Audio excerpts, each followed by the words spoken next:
കൂടുതൽ നമ്മൾ വായിക്കുന്നത് യേശു കർത്താവ് ഒരു വിധക്കാരന്റെ ഉപമ പറഞ്ഞിരുന്നല്ലോ. ഒരുത്തൻ രാജ്യത്തിന്റെ വചനം കേട്ടിട്ട് ഗ്രഹിക്കാതിരുന്നാൽ ദുഷ്ടൻ വന്ന് അവന്റെ ഹൃദയത്തിൽ വിതയ്ക്കപ്പെട്ടത് എടുത്തു കളയുന്നു. എന്നാൽ നല്ല നിലത്ത് വീഴുന്നത് അത് വിളഞ്ഞ് 100, 60, 30 മേല് നൽകുന്നു. അപ്പൊ നമ്മൾ ഇന്ന് നമ്മളൊരു ആരാധന കഴിഞ്ഞിട്ടാണ് നമ്മൾ യൂത്ത് മീറ്റിംഗിലേക്ക് കടന്നത്. അപ്പൊ ഇന്ന് നമ്മുടെ ആരാധനയിൽ നമ്മൾ കേട്ട വചനങ്ങൾ, നമ്മൾ പ്രാർത്ഥിച്ചത് പാട്ടുകൾ എത്രത്തോളം നമ്മുടെ ഹൃദയത്തിൽ ഇപ്പോൾ ഉണ്ട്. പലപ്പോഴും നമ്മളത് മറന്നു പോകാറാണ് പതിവ്. ഇവിടെ പുറത്തിറങ്ങുമ്പോൾ പലപ്പോഴും നമ്മൾ ഏതാ പാട്ട് പാടിയത് പോലും നമ്മൾ പലപ്പോഴും മറന്നു പോകാറുണ്ട്. അപ്പൊ ഇന്ന് നമുക്കതൊന്ന് ചിന്തിക്കാം. നമ്മൾ മറന്നു പോയോ ഇല്ലയോ എന്നൊന്ന് ചിന്തിക്കാം. അപ്പൊ ഞാനൊരു 10 ക്വസ്റ്റ്യൻസ് നിങ്ങളോട് ചോദിക്കാം. അതിൽ 8ൽ കൂടുതൽ ഉത്തരം ഒരാൾ പറയുകയാണെങ്കിൽ, ഒരാൾ തന്നെ 8ൽ കൂടുതൽ ഉത്തരം പറയുകയാണെങ്കിൽ അടുത്ത യൂത്ത് മീറ്റിംഗിന് അയാൾക്കൊരു സമ്മാനം ഞാൻ കൊടുക്കാം.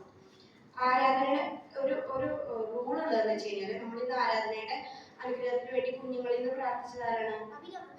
അത് അഭിനോ ആണ് പ്രാർത്ഥിച്ചത്. അപ്പൊ അഭിനോ അത് പറയരുത്, മറ്റുള്ളവർ അത് പറയാനായിട്ട് സമയം കൊടുക്കുക. ആരും പറഞ്ഞില്ലെങ്കിൽ മാത്രം അഭിനോയ്ക്ക് അത് പറയാം. മനസ്സിലായെന്ന് വിചാരിക്കണം കേട്ടോ. ആരാധനയുടെ അനുഗ്രഹത്തിന് ഏറ്റവും ആദ്യം പ്രാർത്ഥിച്ചത് ആരാണ്? ഏറ്റവും ആദ്യം പ്രാർത്ഥിച്ചത് ഷാജികൾ. ആരാദ്യം പറഞ്ഞു? ഉത്തരം പറഞ്ഞാണ്. സമർപ്പണ ഗാനം ഏതായിരുന്നു?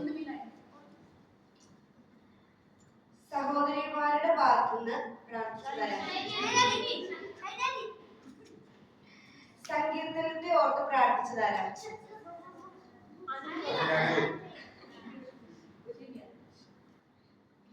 എത്രാമത്തെ സങ്കീർത്തനം മുതൽ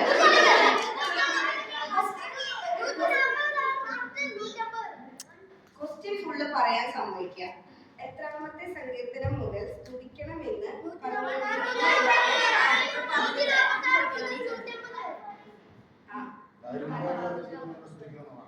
അല്ല, ഷാജികള് പറഞ്ഞത് അല്ല. 146 മുതൽ 150 വരെ നമ്മൾ സ്തുതിക്കണം എന്ന് വായിച്ചുകൊണ്ടിരിക്കുന്നു എന്നാണ് ഷാജികള് പ്രസംഗത്തിൽ പറഞ്ഞത്. അപ്പൊ അത് ഏത് സങ്കീർത്തനം മുതൽ ഏത് സങ്കീർത്തനം വരെ എന്നാണ് പറഞ്ഞത് എന്നാണ്. രാവിലെ പ്രസംഗിച്ച ഒരു ഭാഗം ഷാജികള്, ഇന്ന് രാവിലെ ജോണങ്ങളാണ് പ്രസംഗിച്ച, അതിലെ ഒരു ഭാഗം ഷാജികള് എടുത്തു പറഞ്ഞായിരുന്നു. അത് ഏത് ഭാഗമാണ്? അല്ല, അത് എടുത്തു പറഞ്ഞായിരുന്നു. ആ ഒരു ഭാഗം കുഞ്ഞോളാങ്കി. എങ്ങനെയുള്ള ഹൃദയത്തോടെ നാം ദൈവത്തെ സ്തുതിക്കണം എന്നാണ് പറഞ്ഞത്.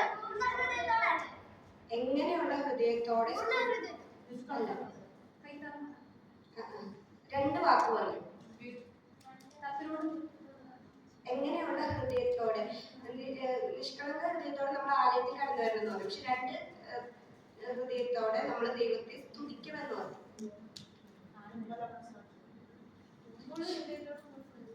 അല്ല, അത് രാവിലെ പറഞ്ഞത്. അത് രാവിലെ ജോണങ്ങൾ പറഞ്ഞു വയ്ക്കാം. ഇല്ല, പറഞ്ഞില്ല. ശുദ്ധിയുള്ള സന്തോഷമുള്ള ഹൃദയത്തോടെ.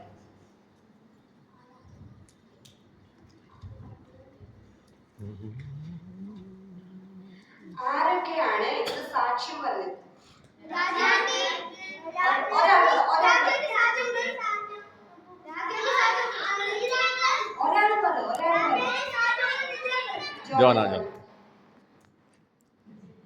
രാജി അവരുടെ വിവാഹം കഴിഞ്ഞിട്ട് എത്ര വർഷമായി?